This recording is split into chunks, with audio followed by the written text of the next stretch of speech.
Bonjour à tous, j'espère que vous vous portez tous bien, que votre été se passe bien et que vous progressez, chacun à votre rythme, sur votre chemin d'éveil, d'abondance qu'est notre parcours.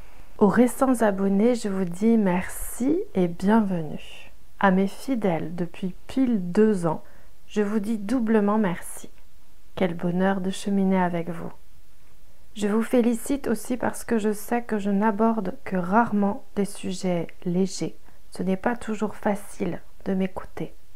On se plonge dans des thèmes confrontants. Mais vous l'avez compris, c'est pour mieux se reconstruire et guérir. Aujourd'hui, je vous propose de démonter le mécanisme de l'addiction. Cette capsule n'a d'autre prétention que de vous allumer des petites balises sur le chemin, provoquer chez vous un questionnement qui mène à l'action et à la libération. L'addiction, ça nous touche tous, pratiquement sur ce parcours. Les chasers, bien sûr, mais les runners ne sont pas en reste. Ils souffrent, eux aussi, de grande insécurité et de dévalorisation. Mais leurs addictions servent un but différent de celui des chasers. Essentiellement, on verra que les uns cherchent compulsivement à combler le vide, alors que les autres cherchent compulsivement à éviter le trop-plein. Je pense que vous savez déjà vous situer. Ici, les histoires de polarité ne vont pas nous aider. Alors, on s'appuiera sur la terminologie chaser, runner ou anxieux évitant, comme Laurence l'a décrit récemment, en empruntant les termes de la psychologie traditionnelle. Je vous avais aussi parlé de guerrier et de diplomate. On retrouve ici en commun dans les deux profils l'insécurité et le manque d'auto-estime. Pour se libérer des addictions, il faut les comprendre, connaître leur origine, identifier leurs bénéfices secondaires, être bienveillant envers soi-même, apprivoiser la compulsion et modifier le schéma neuronal. Notre ego, toujours lui, est le cerbère de schémas bloquants, régressifs. Considérez l'addiction comme un programme erroné, un virus dans votre carte mère, un implant. Faites confiance à votre ego blessé pour monter la garde et vous dissuader par tous les moyens de changer une programmation mentale et émotionnelle qui tourne depuis des décennies, depuis l'enfance, mais surtout depuis des vies et des vies. Pour cet ego blessé, votre partie de vous qui craint le changement, l'impermanence et l'imprévu, on ne change pas une équipe qui gagne. Si vous vous astreignez à stopper une addiction en y mettant toute la volonté possible, votre petit cerbère, gardien du bon vieux schéma neuronal qui a fait ses preuves, va illico presto et de façon insidieuse vous aiguiller vers un nouvel objet de désir. Généralement, c'est ce qu'il se passe. On remplace une addiction par une autre.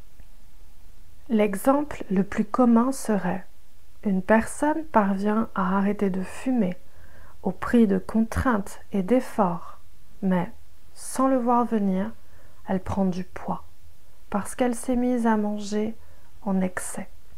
Et ici, comprenez que ce n'est pas votre volonté qui est en cause, ni votre courage.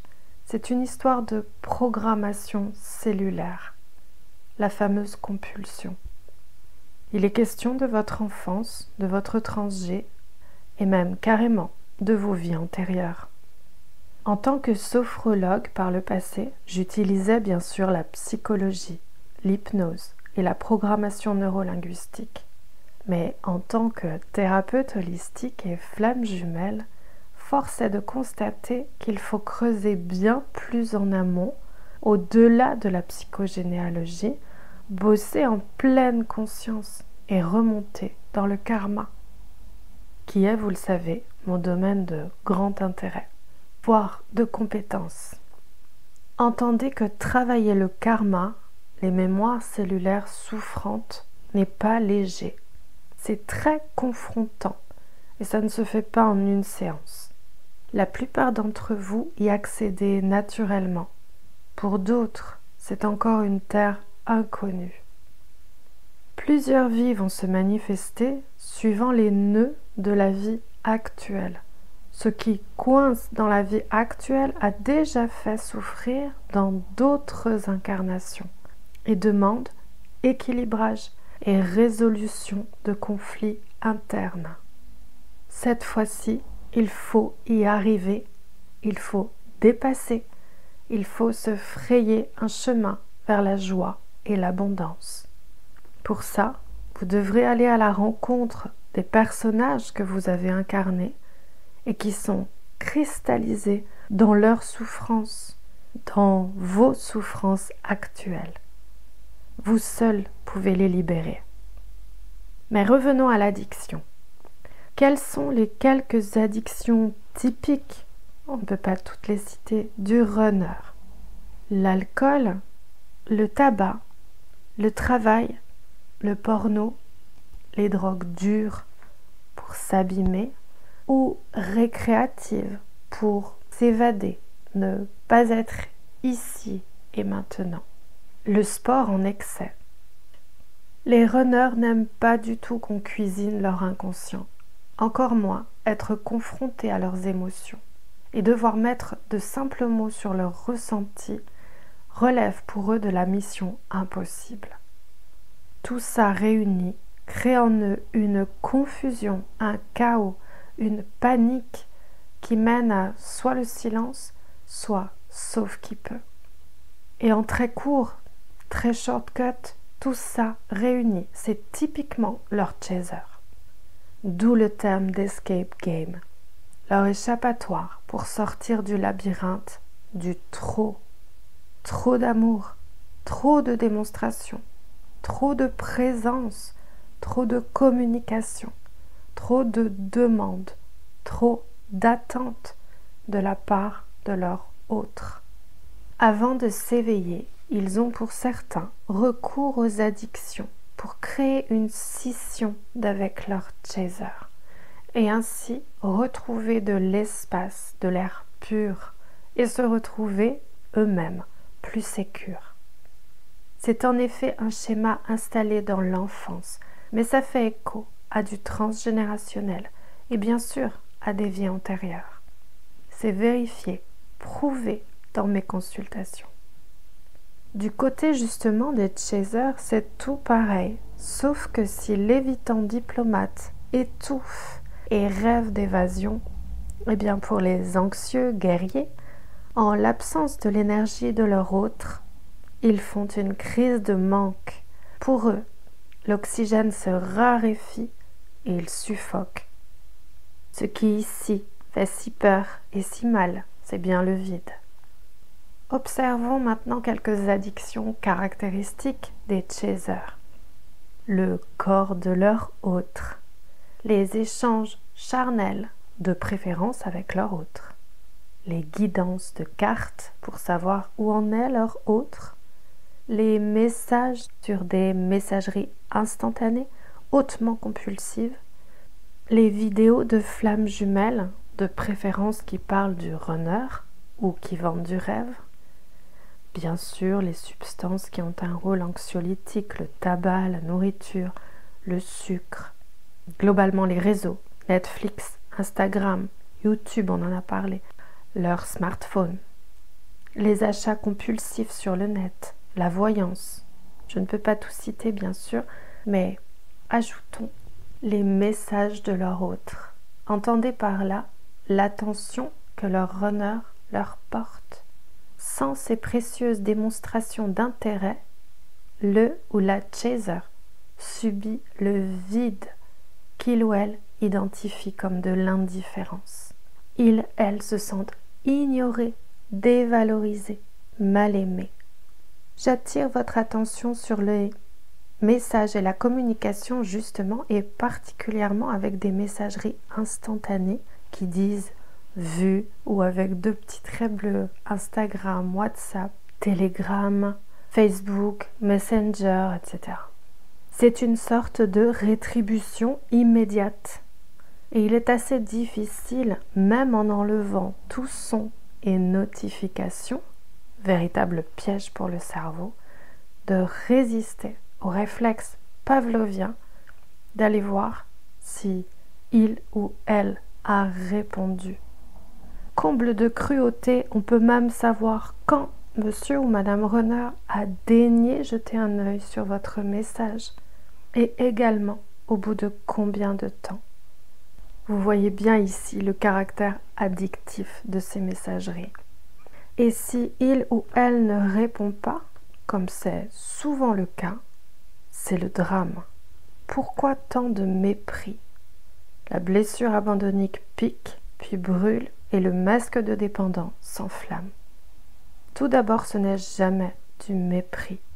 En réalité, il arrive fréquemment que le diplomate fuyant ne sache pas quoi répondre et craigne d'être à côté de la plaque et donc de blesser. Naturellement, ils font pause et éventuellement reprendront plus tard ou pas. Et dans ce cas, c'est qu'ils ne comprennent pas où leur guerrier anxieux veut en venir. Pourquoi?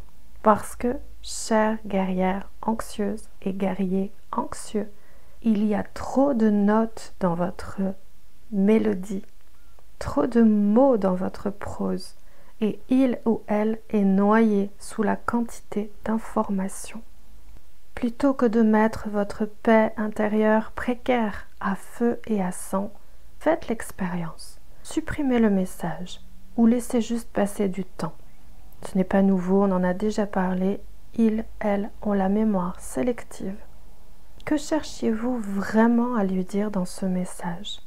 Une fois enlevé tout le superflu et les 5 emojis, quelle est la véritable info qui émerge? Si c'est de la colère ou des reproches, sachez que vous perdez votre temps. Ils y sont hermétiques, grâce à beaucoup d'entraînement dans leur enfance. Attendez de redescendre. Si c'est bienveillant, quelques mots suffiront amplement. Soyez sobre, soyez concis dans votre communication. Tout est dans le dosage. Observez sa communication et imitez le ou la, jusque dans le silence. Les chasers veulent combler le vide, le manque, calmer l'insécurité avec leur compulsion, quelle qu'elle soit. Cela fait référence à une enfance insécurisante et invalorisante auprès d'un ou deux parents qui n'ont pas été les piliers escomptés et ont réveillé des blessures latentes. Le bénéfice secondaire d'une addiction côté chaser est souvent de se maltraiter pour attirer l'attention, la compassion, susciter l'intérêt, être aimé. Côté runner, c'est pour s'offrir une soupape de sécurité, même si c'est malsain et maltraitant pour eux-mêmes. Vous avez déjà tous bossé sur vos parents. C'est maintenant vous qu'il faut comprendre et pardonner, vous rendre votre part. Si un mauvais schéma neuronal est implanté, quel qu'il soit, cessez de le nourrir et remplacez-le par un autre, plus vertueux, qui va dans le sens de votre plus grand bien. L'EFT est très efficace pour déprogrammer, identifier le trajet cérébral, le stimuli et la réponse ou la compulsion, avec à la clé la précieuse dopamine. Pour les addictions lourdes, bien sûr, cela requiert un accompagnement spécifique de professionnels de santé. Mais s'il s'agit de sortir de l'esclavage de votre smartphone ou de la dépendance de guidance, que ce soit carte ou voyance, vous pouvez reprendre le dessus. Observez-vous et soyez objective, objectif. Pouvez-vous vous passer de YouTube 3 jours d'affilée? Pouvez-vous laisser votre téléphone loin des yeux, loin du cœur, dans votre entrée ou dans un meuble par exemple, sans le toucher pendant plusieurs heures? Faites l'expérience. Pouvez-vous attendre d'être dans un meilleur état d'esprit pour répondre à votre autre? Ou ressentez-vous une urgence, une pression qui n'est qu'une illusion? La pulsion, la compulsion, sont des indicateurs de l'addiction. Si vous ressentez un vide abyssal, de l'abandon, de l'indifférence, de la part d'autrui, pas seulement votre autre, posez-vous et demandez-vous, est-ce que c'est vrai? Est-ce que ma douleur est justifiée? Est-ce que je suis réellement abandonnée?